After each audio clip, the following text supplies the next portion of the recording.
Great. Hello, everyone. Thank you so much for coming to our session today. And we're going to be talking about, as we had said, the ethical and practical approaches to AI in the research process. So we're each going to just introduce ourselves as we come up rather than spending our time doing that right now. So my name is Gwendolyn Reese. I am the Director of Research, Teaching, and Learning in the library. And so I also have kind of a background in thinking about ethics. So our agenda today is we're going to start with ethical considerations for AI, some practical applications of AI in research.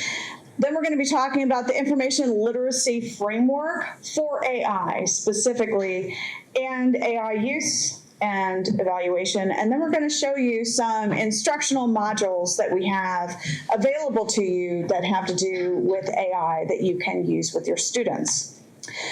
So, as I said, I have a bit of a background in some of the ethics around this, and so I'm going to kick us off here. Now, some of the thoughts that I'm going to be sharing with you are in an Inside Higher Ed article that I wrote that is linked up there, so I'm not going to rehash that whole thing.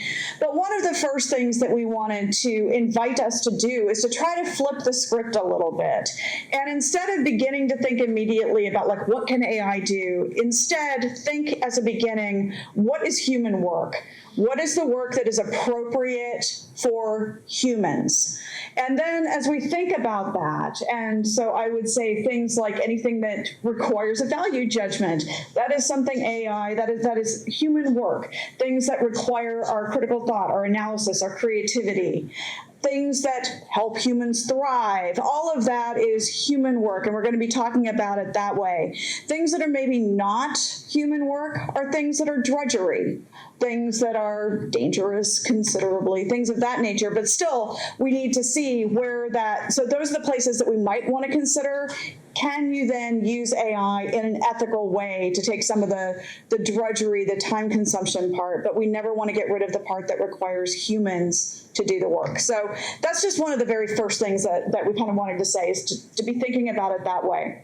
And so I'm going to use kind of as one of my examples just to help this make a little bit more concrete. Like, anybody here ever done transcriptions of research interviews? Okay, is that not horrible drudgery? So, I mean, that is the kind of thing where you might say, okay, the actual transcription process, is that something that maybe I could offload to AI? And then once you say, well, that was drudgery, then you have to think about, are there ethical reasons in certain situations that we would therefore still not do it, and you're just going to have to do it yourself? And so I'm just going to use that as an example, because I would say that's an instance that if we could figure out how to do that ethically, I would very much like to never transcribe an interview again. You know, it takes hours. Okay. So that's kind of my example here, just to throw that out. So one of the other things is that I would encourage us, when we are thinking about, should I use AI, we're not making an ethical evaluation of, like, is AI evil? We're instead trying to look at, what is the particular instance in which I am considering using a specific AI tool as an intervention. For those who don't know me, I had a long time in the IRB, so I tend to think of things through that kind of intervention framework. Using AI is an intervention. Is it a good intervention? Is it an ethical intervention? Uh-oh, let me see if I can get this back.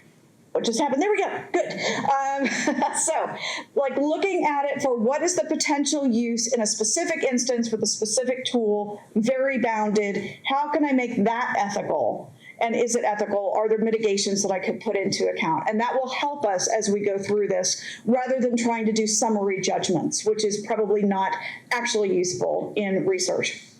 So, no matter what you do, you, as the researcher, are responsible for what happens. So that's the first big thing. You cannot ever get away from that. If you decide to use it, if you don't decide to use it, you are responsible. And so some of the things that we want to be looking for are, obviously, we know things like hallucinations, that can be something that happens with generative AI. So using my interview example, I put in a recording, I still got to check it. I'm hoping not to do the drudgery work of it, but I've got to check it and make sure that it hasn't just made stuff up, that it's actually representative, because if it's not, you, the researcher, are responsible. You need to be aware, depending on what it is, whether or not it's using biased information, whether or not it's creating toxic information, again, all of that. And then very importantly for this interview example, are privacy concerns. So you as the researcher are responsible when you are going in and looking at a tool to figure out, like, okay, so what is this doing with the data I put into it? Is it truly a closed system that it's not going to save it? Or is it in any way going to add it into a training set? And if it is going to add it into a training set, what are the implications of that? I can tell you, as an IRB person from the past, is that much like, and this is something where there is a parallel, if you were going to be paying someone to have transcribed your interviews, that needed to be reported to the IRB in advance. It needed to be included in your informed consent. And you needed to probably, we would say no, if it was something that was super, super sensitive, because you would not be able to necessarily control what someone else would do. Same kind of thing with AI, right? If it is something like, if you are transcribing interviews from undocumented people right now, you have got to be super, super careful about what you do with that data. And often, one of the things that would go, like, again, I consider transcribing interviews, especially if you've got hours and hours of them, as drudgery work. It is really kind of that. But if what you are doing in the process of that transcription is cleaning and anonymizing your data as you are doing it so that there's no attributable information in order to maintain confidentiality, then you're really still the person who's got to do that work, probably. But maybe that's not your case. So those are just some examples of thinking about it that way. I need to hit this more often because it keeps going away on me. There we go. Okay, so one of the other big things here then as we're thinking about AI is if you're thinking about using it for research, however it is that you're using it, you want to you have this concept of respect for humans, and part of that is respect for human agency. And so again, if you are doing human subjects research, part of this is to ensure that people know in their informed consent how you're going to be using AI. You as the researcher need to understand what is happening to the information you put in it. Again, does it go into a training system? Does it not go into a training system? And I'm going to be honest, a lot of these are very black box about that. So you've got to be really careful. So there's various levels, but those are all things that you want to do your due diligence, and then you want to give your research subjects and the IRB the knowledge about that so that they are being able to choose whether or not they want to participate in this or not in terms of using the AI, and never expose confidential data, especially human data, to open models. So that's some of the warning there. The other thing that is an ethics kind of consideration here is that you need to be transparent in your use. And I will say this is an evolving area that we don't quite have a good sense about right now in terms of, do you need to cite it in a bibliography? Do you need to explain it in your research methodology? All of this is kind of in evolution. I actually am doing a guest editorship of a journal, and I was just saying, hey, I've got an AI-generated image that one of the authors has submitted. How do you want me to share that is AI generated? Because we don't really have good standard models, but that should be shared in some way, that kind of thing. So be thinking about that and be in conversation with, your publishers or whatever it is that you're doing. But that should be something where we are marking down and keeping note of when we're using these tools. Also, as we're thinking about ethics, you want to think about levels of harm. And so when we are trying to decide, is this intervention, is this something that is ethical or not, there's the level of the individual. So what is the impact on an individual? But then there's also the level of systemic harm. And I'm just going to encourage us to be thinking more about those kinds of issues. So for instance, if there is a lot of stuff that goes in to our overall information ecosystem and we are kind of proliferating things, is that drowning out good information. What does that mean? There's of course, the other kinds of ethics issues of like, if you're using AI to evaluate things and they're using AI to rate them, are you at some point just having machines talk to each other and we're not involved? That would not be something that we would want to see happen on this kind of a level. So I am also just going to mention here, just quickly, for the systemic harm, and then I'm going to move over. I would be questioning the ethics of what I'm considering trivial use of AI, because the other thing that is a systemic harm is these things take immense amount of electric power and therefore pollution. And so, that is another thing, both for us as researchers, is it something that is actually useful or is it trivial, and helping our students begin to think about that. So that's just some very, very fast kind of ideas. And now I'm going to hand it over to Jessie. No. Okay. Yeah, you have to keep hitting that thing or it goes away. And a slide occasionally. Okay. Yeah. So I'm Jessica Breen. I'm the program director for geospatial research support. I'm also in the library. And following on with what Gwendolyn has said about where we might actually make use of AI, I have some things about practical applications for AI. So there's absolutely potential use for AI in the research process. There are lots of platforms and software out there that are trying to make, they're promising you that they're going to make your research easier and faster. The key here is being intentional about what parts of the work you're willing to hand over to an AI. Research is fundamentally a creative process, right? We are creating new information, new insights. We are learning new things. But an AI is not creative. It is just replicating what it thinks the next word is going to be. It's an algorithm. It doesn't create new things. So that's why it's key that we have to keep humans in the research process. And so we have to be conscientious about the part that we keep for humans, that it needs to be the work that humans can actually do, have the advantage to do. So the basic principle here is to keep the creative problem-solving work human and to use AI for tasks where it genuinely has some kind of advantage. So with structured data, repetitive tasks, and involving large amounts of information, sorting through those.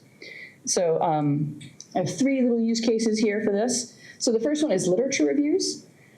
These can be overwhelming. If you're a grad student or a new faculty member getting into the field, having to go through lit reviews is really overwhelming. I don't know anybody who this is their favorite part of the research process, but it's how you get the background in the area.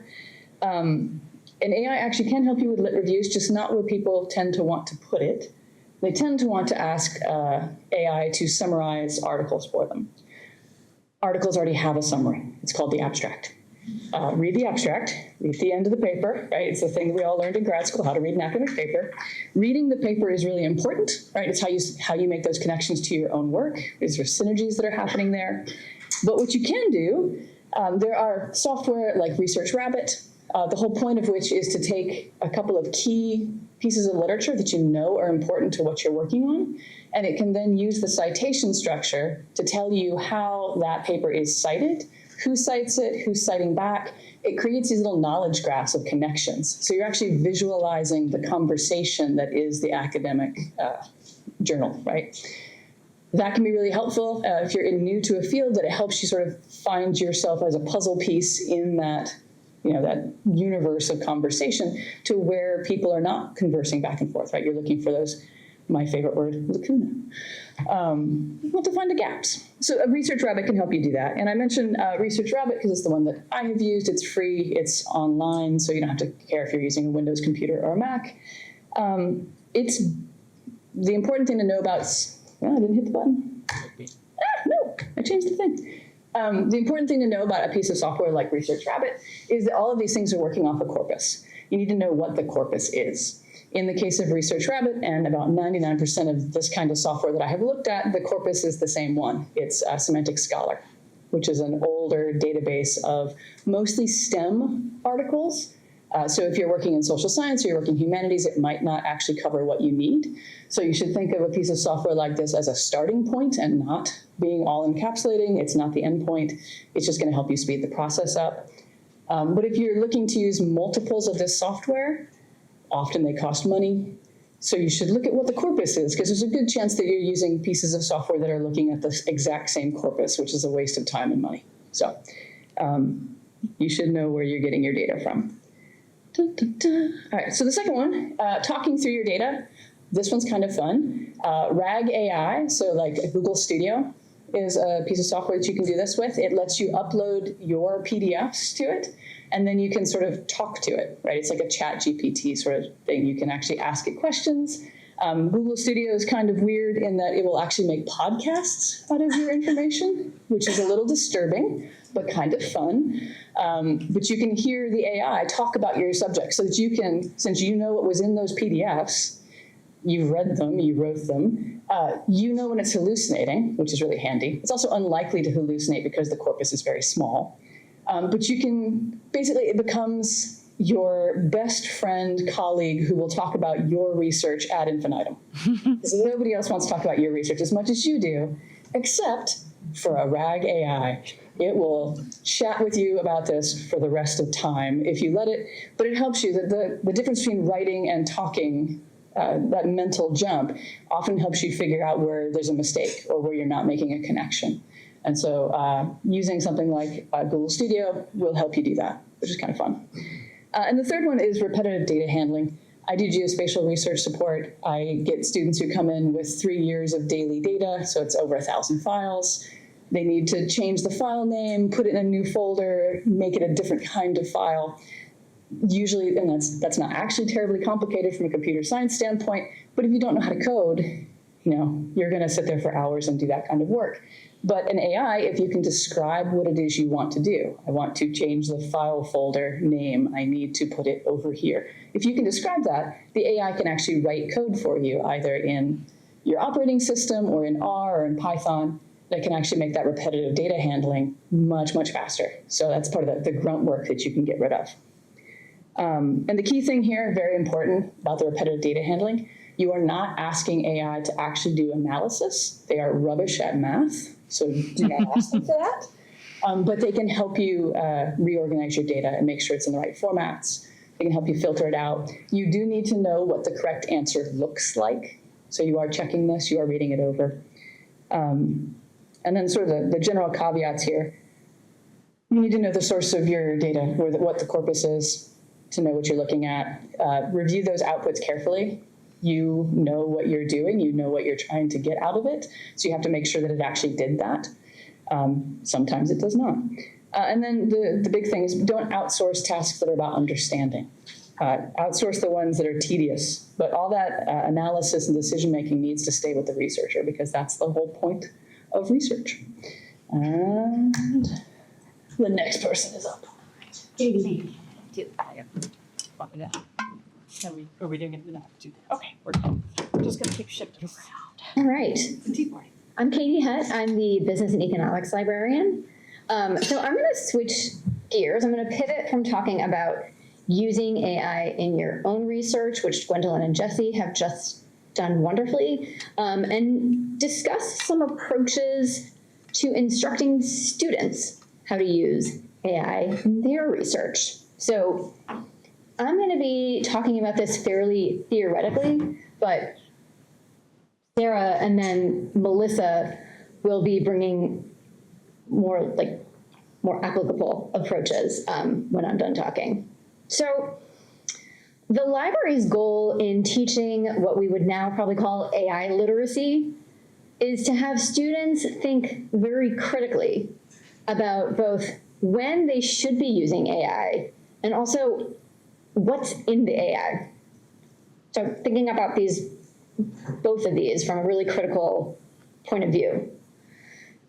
And so to do that, to get these conversations going, to get these students thinking in this way, what we're aiming to do is infuse our information literacy instruction, which is what we come to do in your classrooms, and what we do with students one-on-one. So to infuse this instruction with AI literacy.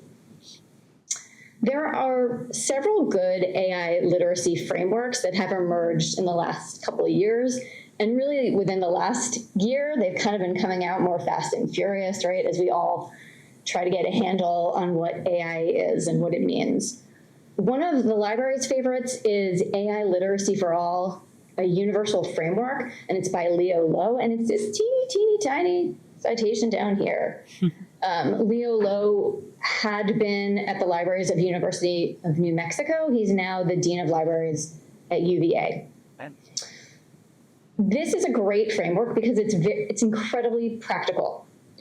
Lowe suggests 5 components of AI literacy, and these are on the slide, and they would be technical knowledge, ethical awareness, critical thinking, practical use, and societal impact.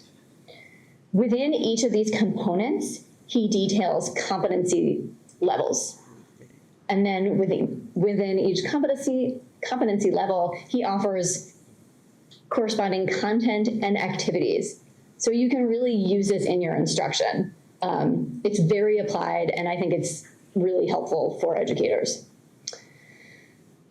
And so we just talked about AI literacy. For information literacy, the framework that librarians tend to use to impart information literacy concepts is called the ACRL Framework for Information Literacy for Higher Education. You may be familiar with this, may not. This is based around 6 frames, which are listed in the slide, and those would be: authority is constructed and contextual, meaning who authored the source and what does authority look like in that discipline. Information creation as a process, so how is information created? What's the publishing process, right? What's the editorial cycle for different types of information? Information has value, how access to information works, right? How some things are extraordinarily costly, why we cite things to give credit, research as inquiry, scholarship as conversation, and this is like, where is your research situated and how are people responding to that?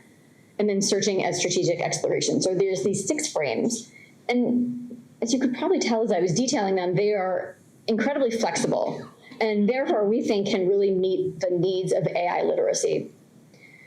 So where we've sort of landed for the time being, and as you all know, things in AI change rapidly, but where we are now is thinking that one of the best approaches to AI literacy may be sort of a marriage between AI literacy and information literacy. So, for example, when we ask students to, let's say, investigate the sources of information in some of the AI that is embedded within library resources, this is getting to the technical knowledge and critical thinking components from AI literacy, and it's also bringing in the concept of information creation as a process from our information literacy frame. And then likewise, when we discuss different ways of thinking about AI prompts, we are bringing in search as strategic exploration from information literacy, and then practical use from AI literacy. So this kind of approach, bringing together these 2 different frames, we think is broad enough to account for the technological changes that we're going to see in AI in the next coming years. And it also emphasizes critically evaluating AI. So this is something that you might see librarians do when we come talk to your class about information literacy, is weaving in these kind of concepts of AI literacy. And then with that, as I said, Sarah is going to talk next and bring in some more like practical approaches to AI literacy. Am I next? Are you? I think so. Yeah. We're gonna find it. Oh, you're fine. Yes. All right. So, hi, I'm Sarah Gilchrist. I'm also a librarian. I work primarily with graduate students in the School of International Service and the School of Public Affairs, but I also get to teach first-year writing. And like all the librarians I work with, whoever comes in to ask me a question. And one of my personal interests, scholarly-wise, is the usability of artificial intelligence and how it affects our processes. And so that gets at how we can use these tools and how we can evaluate them. I'm especially interested in how accurate or how well the tools that we use, how well they do in the tasks that we ask them to do, because a lot of times there's a certain authority that's conveyed to artificial intelligence by, say, the fact that it's located on the AU Library's website or webpage, and so that confers authority. So like Katie was saying, what we need to do is we need to start thinking about these things in a critical way. We need to investigate the sources of information that are in AI tools. Are they open or closed? That's something that Gwendolyn mentioned earlier. So open source tools are things like the large language models, like ChatGPT. That's pulling from the entire web, right? Which we know doesn't contain all of the information ever created in the world, but we feel like it does. The closed sources are things like my friend who's doing malaria research is using an AI module or model that they've trained on blood smear sources to identify whether or not malaria is there. That's contained, it's closed, it's designed to do a specific thing.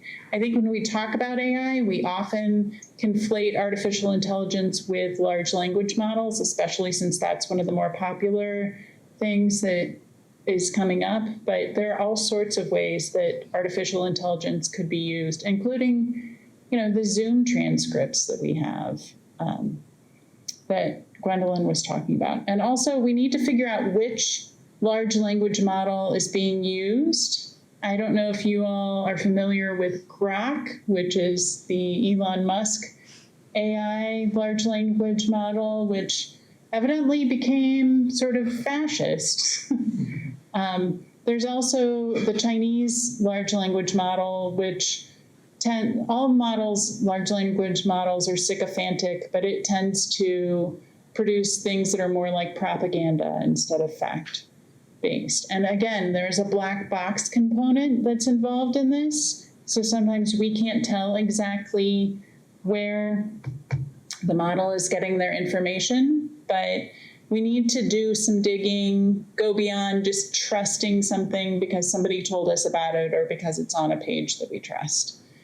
And these are just critical information literacy skills that we're also applying to artificial intelligence. And then we need to evaluate the output. And this is where my interest comes in. I talk to a lot of people who are doing research. I spend a lot of time using online tools and talking to different people. We're in a sort of hype cycle, or at least we have been for a long time, about artificial intelligence and how it's going to change the world. It's going to do everything for you, including, bake you a pie and write your paper. But we really do need to, like any new information that we take in, we need to critically evaluate and understand where it got it right and where it got it wrong. And what I'm interested in is expert users, people who have like a deep understanding of the topic. It's easy to go, well, that's not right. This isn't what Lacan said. But if you are a new learner and you haven't been building up the skills or the knowledge about a topic, it's very difficult to tell when AI has gotten it wrong. How many of you have seen those little AI summaries that are at the top of the Google search? And I've heard, all right, so a few people, that's a really fun thing to try out to see what it gets right and what it gets wrong. Don't make the pizza recipes that it gives you without double checking to see whether or not, the mushrooms are poisonous or they're correct. You can do some quick and easy evaluation that way. And luckily the library has things like reference materials that can help you verify your understanding. I tell my students to use Oxford handbooks all the time.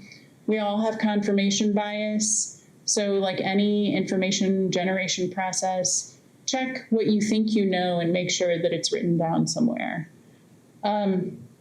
We do have some different AI tools that are embedded in our library catalog and in many of our databases, including Scopus, which is also a STEM-heavy database, but that will also help you find related research. And JSTOR has an AI research tool. I've been kind of paying attention to it. They're doing a lot of really interesting stuff with metadata at JSTOR in terms of AI. But sometimes I'll be doing some research in JSTOR and it says, this article doesn't have anything to do with the topic that you put in there. And it clearly does when you read the abstract. So if it's doing some sort of summary or suggestion for you, our Primo AI search assistant is really great if you just want 5 articles, because that's all it's going to give you, or 5 sources. about a specific topic and you're not sure where to start, but it's not a tool that's going to help do your literature review for you. But it's working in companion with or alongside artificial intelligence, not to replace the learning that you're doing, but to support the learning that you're doing.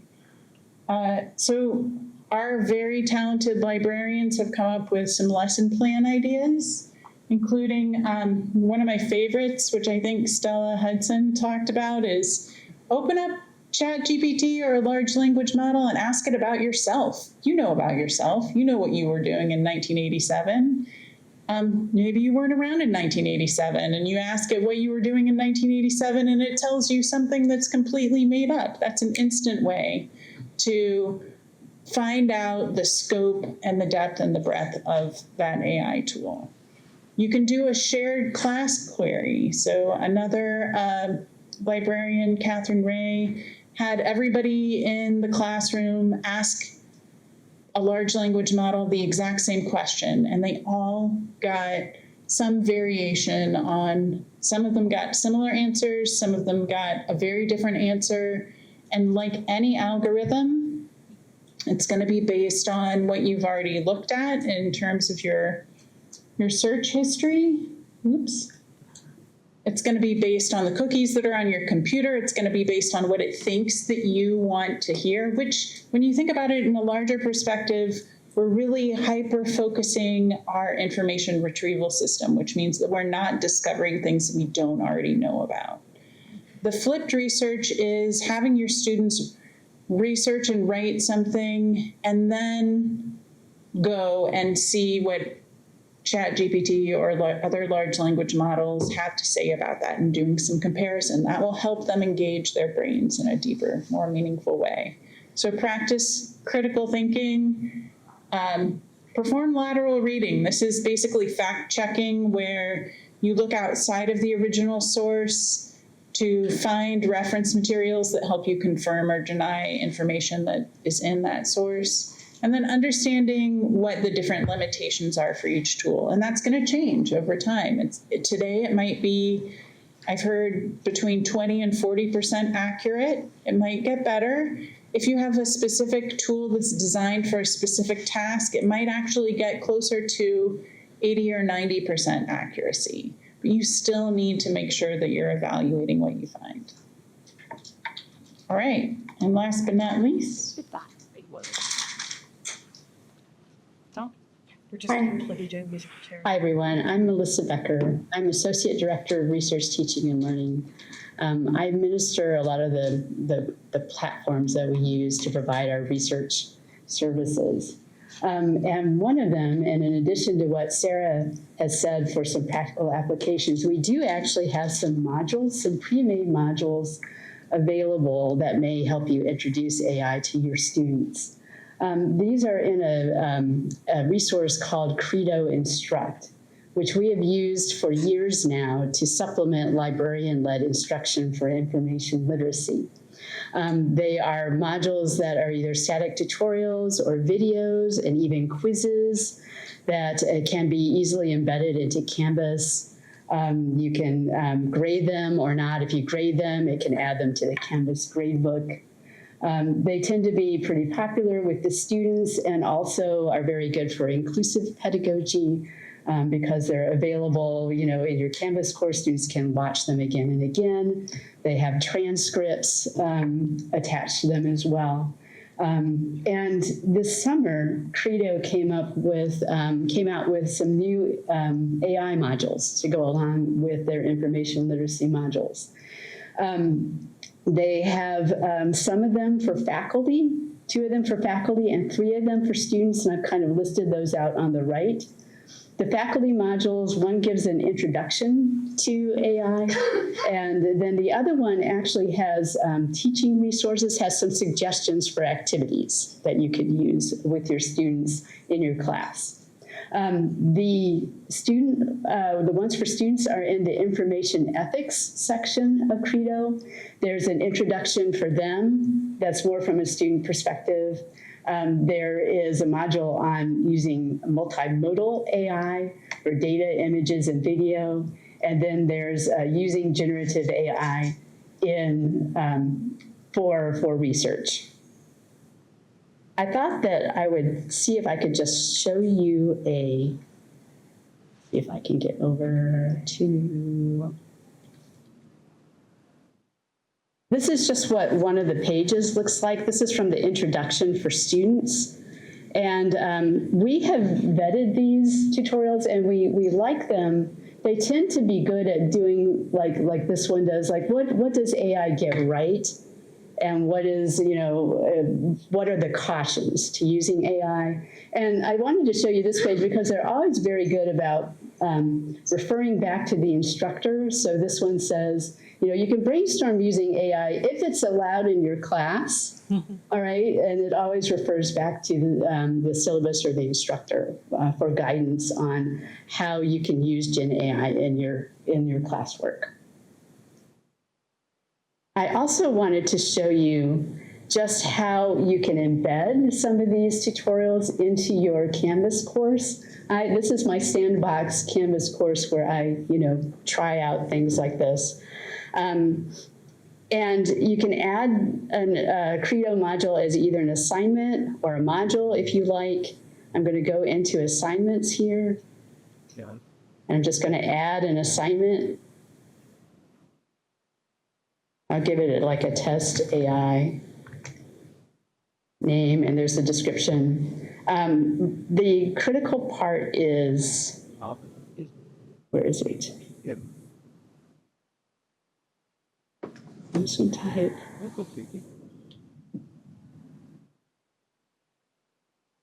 An external tool. There it is. So you want to have this set to external tool, and then you can click on Find. And Credo will be one of these tools that is connected to Canvas. The one you want is Credo InfoLit LTI 1.3. There is an older one in here that says do not use, just so you know not to use it. But if you select this one, it will load all the tutorials that are in Credo for you, and you can choose the ones that you want to embed. The ones about AI are down here in information ethics. Here is the student guide to AI, which I showed you a page of, the quiz, and then here are the other two, the multimodal AI tutorial and the Gen AI systems for research tutorial. So if I click on one of those, let's say I want to add this one, then I go down and submit that. And then there's a little selecting and saving that you have to do. So we have to select that, and then we have to save this. But then it just embeds this module into your course as an assignment. And then your students, you can assign this to your students, and they can do it. So let me go back to our slides. I think we're ready to wrap up. Heidi. Do you want to do the conclusion? I you want can, me or to? you can. You're up there, do it. Okay, all right. So just some conclusions to leave you with today is that artificial intelligence, we're taking a stance that it presents opportunities for research and for instruction. There are also some challenges that you need to keep aware of. The legal and ethical landscape is evolving, so it's great to keep current with what's happening. Always human intelligence to be supported by the artificial intelligence, and to cite your usage of AI-generated content. And we have a good bit of time left for questions and discussions, so I'm hoping we can have some lively discussion about this. See, none of our names match now. That was all planned. That is okay. Thanks. So, okay. We're on to dance around here. Yes, yes. Just on that last point, how do you recommend citing AI use? question I'm getting from students, and I myself even try to figure out, like, what are there common citation guides at this point of how to cite the use of AI? I'm wondering if any of our citation styles have. I have one that does. Do you mean like how to format it, or like, because there's also a question of where it goes. Is it in a method section? I'm asking both. Both, How yeah. to format the citation is kind of like, I'm not saying secondary, but that's also a question I have. But I think where it goes, should it go among the citations? Should it be sort of, like your research assistant is usually listed under sort of introduction, thanks for the help of to such and such for assisting you with this research. Like, I'm asking sort of the broader question of which. Broader question. Yeah, you do. Yeah, I think it's not determined yet. I think this is one of those things where, like I said, I was just saying, I had just written to the editor of a journal being like, hey, where do you want me to put this and how do you want to do it? I am not seeing clarity on that across the board, but I would say if it's something like the kinds of things that Jesse and I were talking about, that would probably need to go in a methodology section. If you are using it for various kinds of things and that is more detailed, if you're using it, and we say, that the human has to do the analysis, but that if you're using it in any of the analytic tools to support that, and that really, and I think we were talking about another one, like I know somebody who's doing research matching cancer cells to immunotherapy. I mean, that's, or the protein fold, that's all the hardcore methodology. But if you're using it in something else, I think it's really still kind of very evolving right now. What I tell students too is never cite an AI summary. Like, just don't cite it.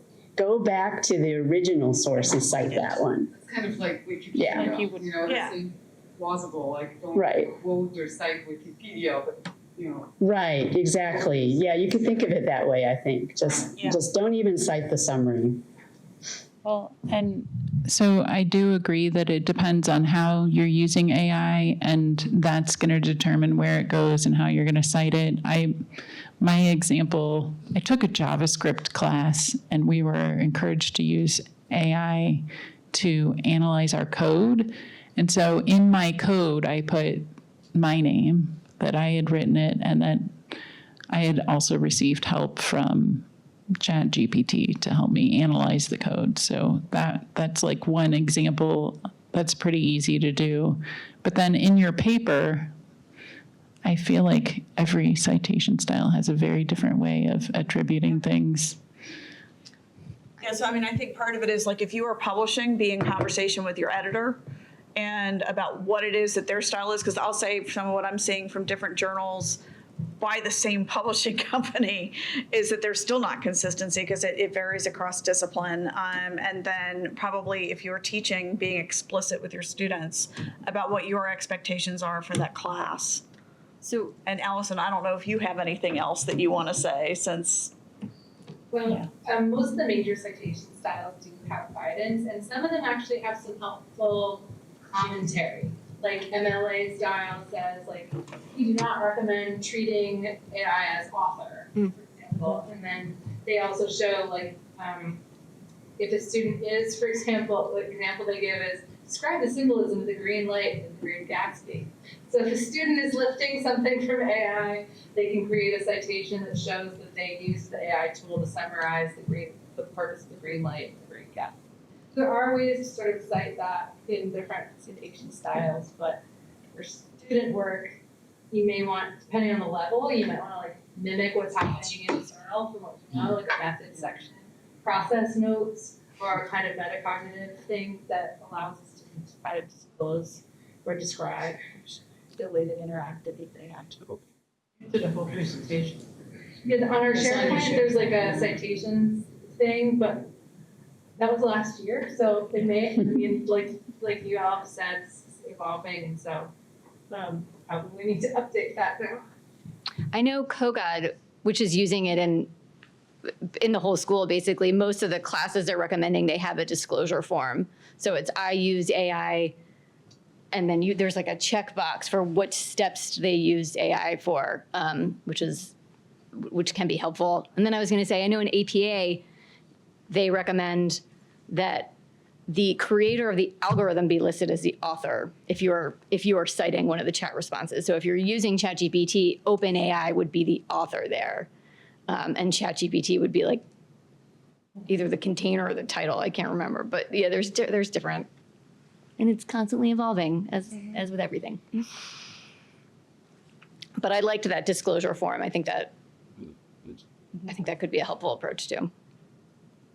Well, and if I can use another example from our colleague, one of the things that we talked about was talking to your students about, like, AI is like asking your friend or your mom for help. So if you wouldn't tell your professor that your mom wrote this page for your paper for you, like, don't use AI for that. But if it's something where you're like, you got somebody to look at the page that you wrote and offer some writing suggestions or some changes, that would obviously be different. Second.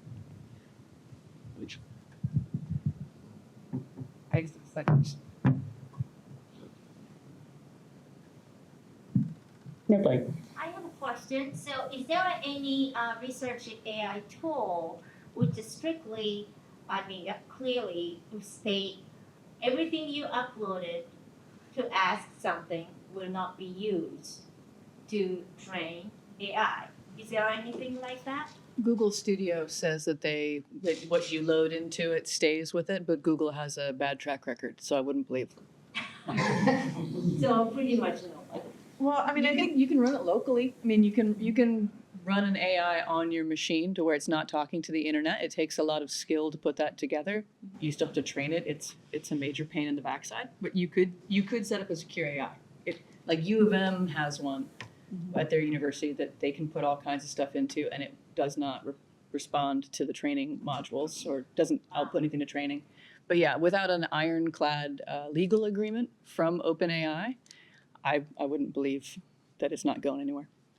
yeah, I mean, there are some also, and it kind of depends on what it is that you're trying to use it for. So like Kenius is one where, that one, and I will say some of the ones that have to go through EU approval because of their privacy, and that's one of them. I believe it's an Irish company. But again, it's not necessarily doing it's not necessarily doing something like interview transcriptions. So, it wouldn't do that. It does some other pieces. It's a little bit more like Research Rabbit or something. But then there's also things like if you have local license agreements, and Copilot is an interesting example of this. So, we have a license agreement with Copilot where the information that we put in is not supposed to get fed into the overall model. But that doesn't mean that it's not fed into the AU model. So depending on what that is, and I will just again say, since so many years on the IRB, chair during the first Trump administration, if it's there, it can be subpoenaed, and that also is a whole other thing, even if it's not going into a large language model. So those are all things to just keep in mind. So that might be local to AU, but local to AU is still not confidential. Thank you.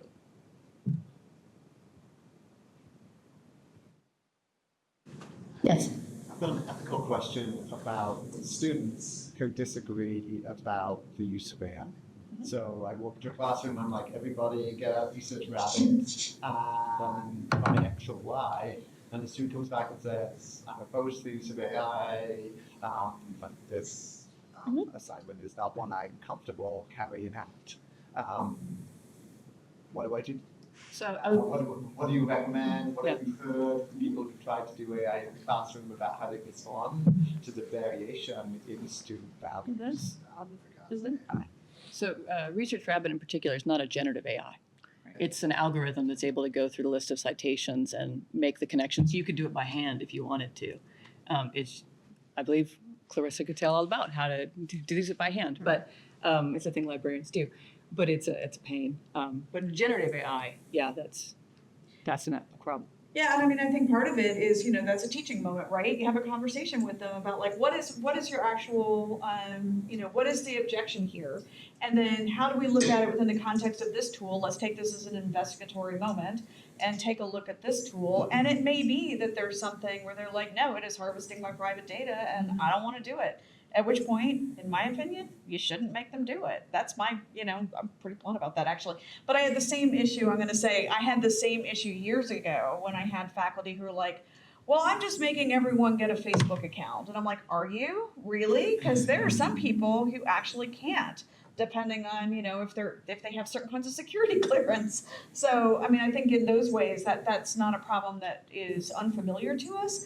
But I do also think it is useful, especially in this moment when we're looking for these teaching moments of, like I said, looking at AI from this kind of what is the tool, what is our intervention, versus I am now making a summary judgment about all of AI, getting into a little bit more and helping them walk through the process of thinking that through, I think is good for us. I mean, we're trying to learn this at the same time. It's not like any of us knew it 5 years ago either. And also helping them build that toolkit or that approach, I think would be useful. So that's what I would recommend. You had a question. Oh, yeah. I think I'm interested in this distinction that a few of you made between human research and non-human research, maybe unpacking that a little bit, especially when it comes to how to explain it to students. We're trying to set like guidelines around AI for students. So I'm thinking of, this idea of what do I want to write for a paper, let's say, right? Like in my mind, that's human work because it involves this creativity component, but you can definitely ask AI for ideas around that, or even like a literature review. I do think there is some human work in that, in addition to perhaps the rote work parts of it. So how do you kind of navigate that? How do you communicate that to your students? So I want to talk about this MIT study that came out recently where they did brain scans, and they had one group just write something and they scanned their brain while they were writing it. They had another group that wrote something and then got help from ChatGPT. Same thing, scanned their brain. They had little electrodes. And then the third group used ChatGPT to help them write it. And so they looked at their brain activity. And so I think that maybe I just like brains, but that is an easy way to kind of, there was more activity for the people who wrote it on their own and for the people who wrote it and then got a little bit of help. And there was less activity in their brains when they were using just a large language model on their own. And so since we're here to learn and to come up with new ideas, which one do you want? Like this is their time and their investment in terms of money. So what return on investment do you want? Do you want the more engagement or less engagement where you might not have the skills later on? I mean, for me, I think, again, much like the earlier question, I think it's a good opportunity for us to have an open kind of dialogue and question with them in terms of like, well, what do we think human work is? There are certain things that I think we can say, like, making value judgments is human work. These things cannot do that. Some of the creativity, various other kinds of, it can't, for instance, with the interviews, the transcription of interviews, maybe. If you're making determinations while you're doing that, or you're pulling out confidential information and anonymizing it, that takes a human. Can't do it, right? Like the programs can't do it. On the coding and the making sense of that data, that's human work. That involves creativity. Sometimes there may be things that we would be willing to offload later, but only if you've already developed mastery of it so that you can learn how to judge the output. And I would say sometimes there are various things that are like that as well. And so to go to Sarah's point, part of what we're doing here with students is they're trying to develop enough mastery that they would be able to know whether or not something is good later. Whereas once you already have that mastery and you can spot something without having to do it, then that's a different thing. So I just think having that kind of conversation, but also there are things that are like, I keep saying this, like, I don't want AI to create art. I want it to dust my apartment so I have more time to create art. Things like that that are more value conversations. I think those are things that we can have, and it gives us an opportunity to have those discussions. There's a really interesting presentation at AAC&U in January about generating art. And in this case, they were generating an avatar that produced rap lyrics. And they fed 90s rap lyrics into the AI, and it became really offensive in terms, it was racist and sexist, which the presenter was talking about how artificial intelligence can only look backward. It can only look at what we've already done. It's not creating new content.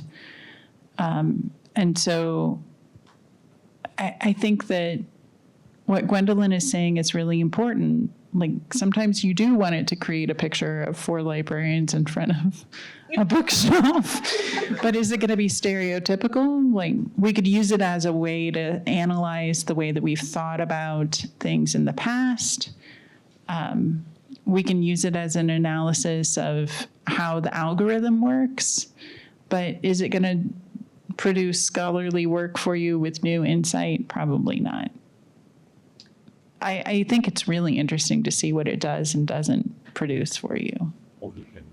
I think too, there's this whole sort of discussion about like how to get students to understand the return on value. And yeah, I'm using a business term here, on doing the work themselves and not just having AI do that. And I think everyone is still trying to figure that out. And there's certainly no easy answers there. I mean, right, this sort of gets like the whole crisis that higher ed is in general, is what's our worth? So again, no easy answers, but several of us were in attendance yesterday at Writing Studies had their colloquium, which they do every year, and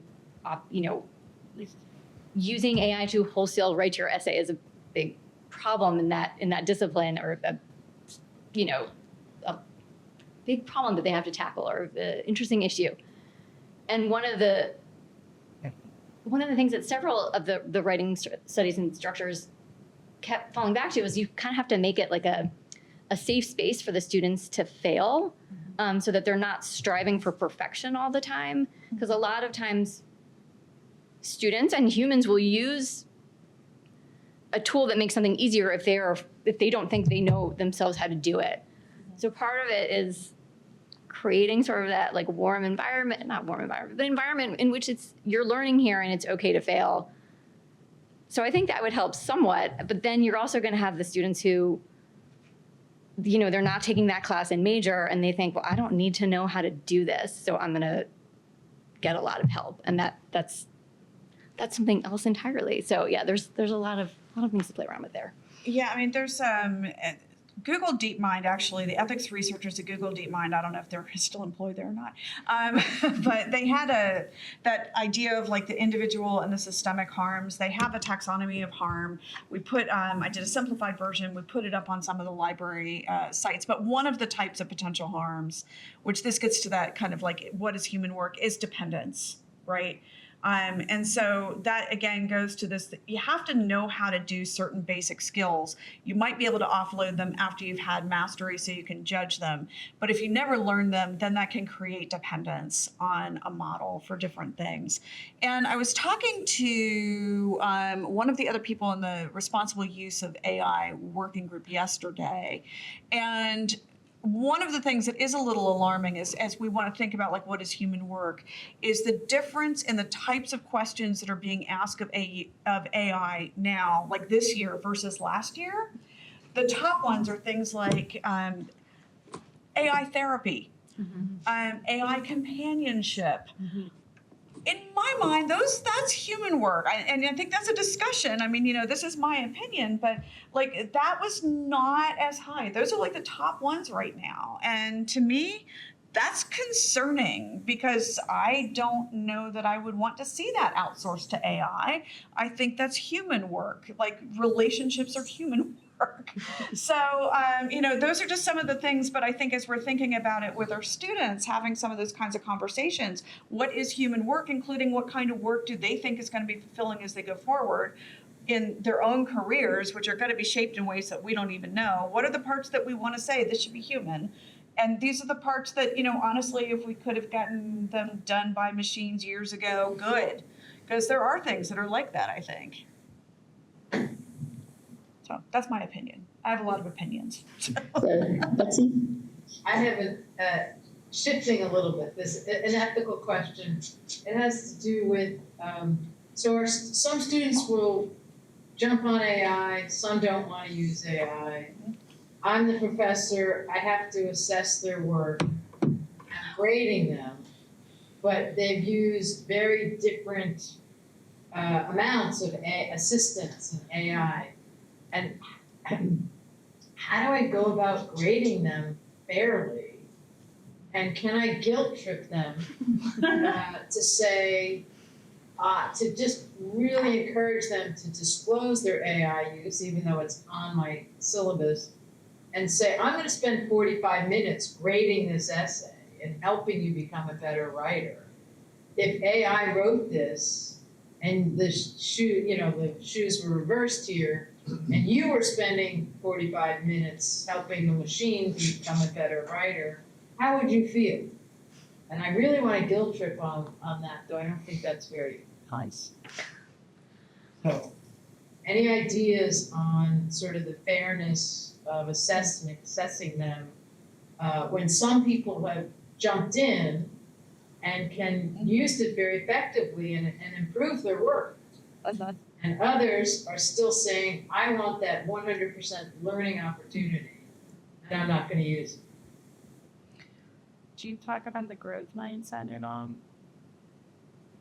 versus a fixed mindset? I think another thing that struck me about AI is that before it can make a decision for you, it has to put things in very discrete variables, and we know that human problems are discrete variables that are complicated, right?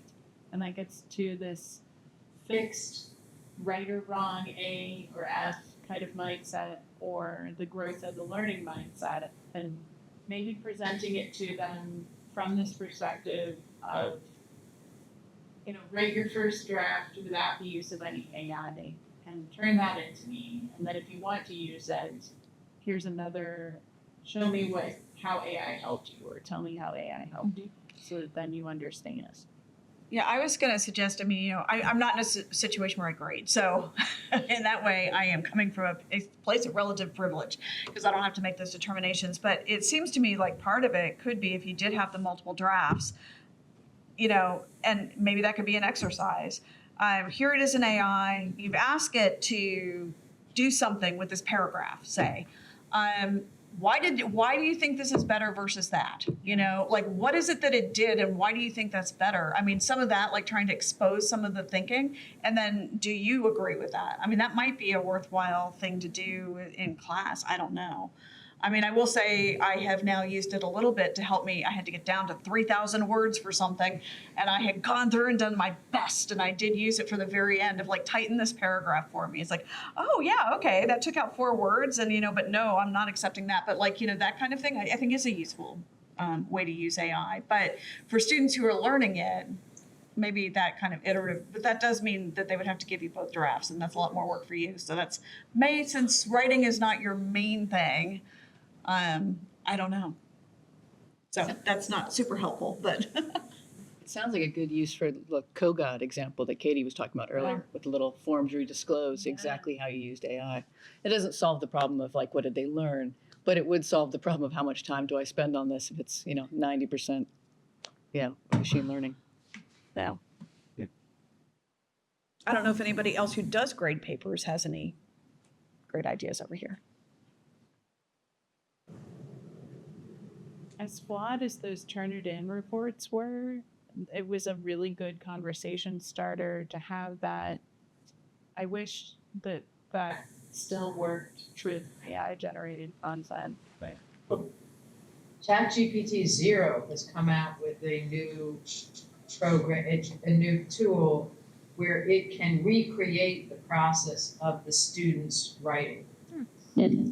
So I don't know if I explained that properly. Did you know, it's where you push the little button down at the bottom, it's through Google Docs, and it'll show you what was copy and pasted, what was written by a human, what was generated by AI. Well, I have seen people with 2 laptops. They're using one laptop to search for answers using generative AI, and the other laptop to type those answers into the paper. Right. So there are There's ways around that. right, there's no way around it. Ultimately, they have to be responsible for their own learning. Right. Yeah. Does anybody have any hopeful or uplifting things to talk about related to AI?